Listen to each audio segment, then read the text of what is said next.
because it's Friday.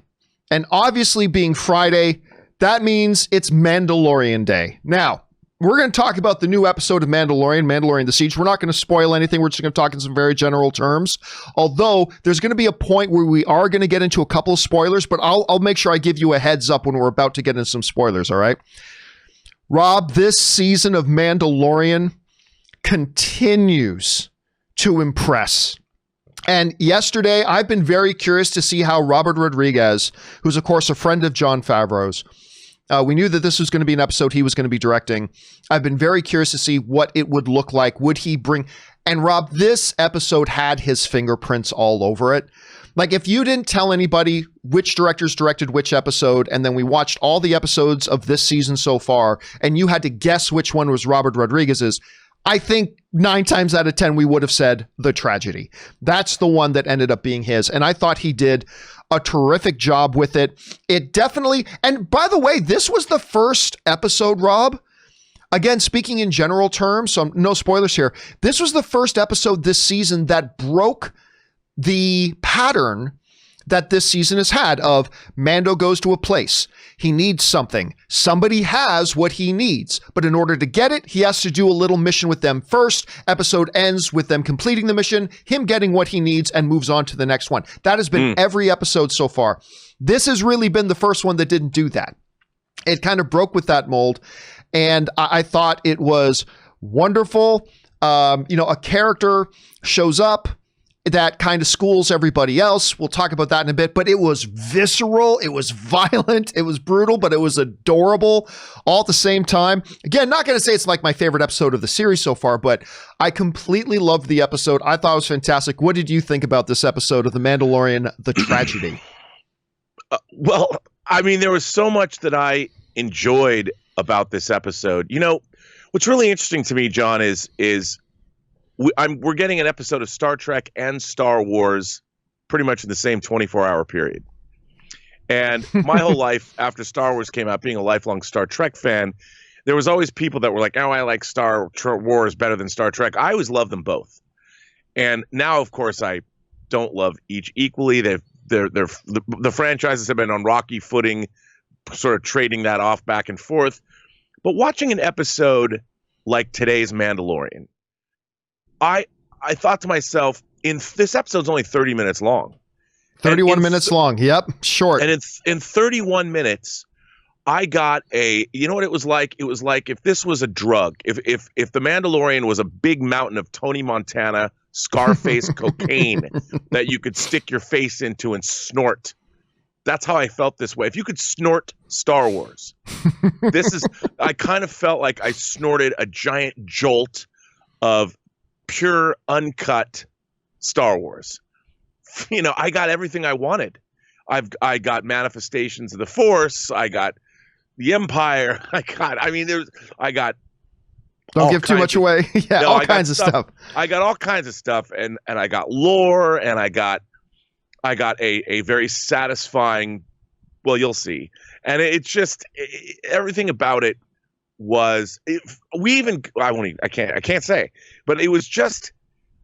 I felt like I was 8 years old seeing this kind of stuff for the first time. And it was just, you know what it is? It's creators knowing what they're supposed to be delivering. Yeah. Like ultimately, if you're going to work within a franchise, you need to know the filmmakers aren't supposed to come in and change that franchise to suit whatever the fashion is this year. They're supposed to come in and serve the franchise. And if it's Star Wars now is 43 years old, you know, Star Trek is 54 years old. And when you come in and work within this paradigm, you can still be creative. You can still create things that are yours, but you still need to honor the legacy of the franchise and why has it endured now for 43 years. And this episode was just full, chock-a-block full of classic Star Wars elements in 31 minutes. Yeah. And I'm just like, you know what? As a middle-aged man or as an 8-year-old, this delivered whatever I would have wanted in my life with a jolt of Star Wars.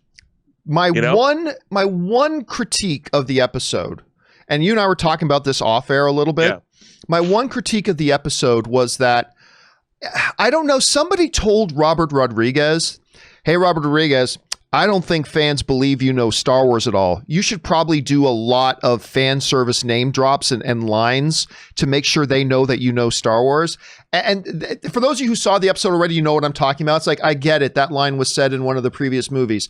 I get it. He's connected to this other character. Oh, you got to remind us again? Okay. Oh, he's going to say it again? Okay. Like, there was a little bit of that, but honestly, that's kind of a nitpick. I mean, it was a visceral, engaging, edge of your seat, filled with holy crap moments. You know what I'm saying? Throughout it, that was just fun to watch. It was just fun to watch, and I cannot wait for the next episode. Now, I'm gonna let you guys know, for the next minute and a half, we're gonna talk about some spoilers, okay? I'm gonna wave my hands when it's okay to start listening again, but you might want to mute your computer just for a second, and I'll wave my hands when the spoiler discussion is done, okay? Okay, here we go. All right, Rob, so no ifs, ands, or buts. Not only was he definitely Boba Fett, he had to remind us 18 times in the movie, no, I'm Boba Fett. Did I mention my dad's Django? Did I mention my dad's Django? Oh, did I mention that's my dad's? Bad. But still, it was. But whatever. I can deal with it because everything else is so good. They have never done action as brutal. Like, I remember Ann was even saying, oh, dude, as he was like destroying their skulls, like, and the armor would shatter. And I remember Ann pointed out, she goes, we've never seen their armor do that before. It's like he was shattering their armor. And like, somebody wrote to me on Twitter as a joke, they said, Mandalorian chapter 15, John Wick. And that was basically what it was. And I joked on my Twitter this morning, I said, you know, first of all, everybody knows who've watched me for a long period of time, I don't even really care. I have not been interested in seeing Boba Fett really come back. You know, again, it's shrinking the universe. Next star of the week, blah, blah, blah. I didn't want a Boba Fett standalone movie. Not interested. I like Boba Fett, but I've been not interested in having him back or seeing all this kind of stuff. But after last night, and I put this on my Twitter, I said, Star Wars fans, man, Cobb and Bo-Katan and Ahsoka are so badass. Boba Fett, hold my beer, children. You know, because it was just like he was John Wick. It was awesome. Any quick thoughts that can include a spoiler or two? Well, I'm a spaceship fetishist. I love my spaceships, and I clearly know what the title of the episode, "The Tragedy," meant. And yes. It had nothing to do with the child, let me tell you. And I was like, no! Like, I literally yelped. I'm like, no! How can no? Talk about a bolt from the heavens. Oh my God, that was like, I couldn't believe it. I gasped when that happened. Dude, I gasped. How about I'm like, no! But I'll tell you this. It's certainly the idea that they have a Boba Fett show in production. Oh, just became a lot more exciting, didn't it? Now I'm like, oh, now I see why. You know, and it clearly, I wouldn't be surprised if it's Robert Rodriguez directing all the episodes of that show. And look, it didn't bother me that remember, not everybody is the diehard Star Wars fans that we all are. So it doesn't matter. It didn't matter to me that he has to remind everybody about his lineage because he wasn't wearing the armor at first. So but he had to remind us 3 times. Django. By the way, did I mention my dad's Django? Yeah, but I don't know if you heard me the first time, but my dad, Django. Although they did give a really neat piece of lore that Django, settles because everybody's always said that, he's not Mandalorian. Django himself was now a foundling. They've now made that canon. Yes, and they made it, and that's one of the things that I really like. Because they think about this stuff. When they add something to the official canonical Star Wars lore, Filoni and Favreau, and Favreau's written the entire. I think he's written the entire season, hasn't he? He may have, yeah. And I feel like when I'm watching this, at least I know that there's people that care about lore, and I love that. I'm like, that's what I want from my genre fiction. If you're working in a franchise, expand the lore. Yeah, again, I thought the episode was fantastic. Okay, going to give you the wave. It's safe. Come on back. You can come back now. Spoilers done. But again, listen, we're going to go much more deeper into spoiler discussion. Again, every Friday, of course, we do our open Mandalorian spoiler discussion. That's going to happen at 4 p.m. Pacific Standard Time today. So if you want a lot more in-depth open spoiler discussion, come on back to the channel at 4 p.m. Later today. Guys, what did you think about this episode of The Mandalorian? We liked it an awful lot. Jump down to the comment section below and let us know your thoughts. All right, guys.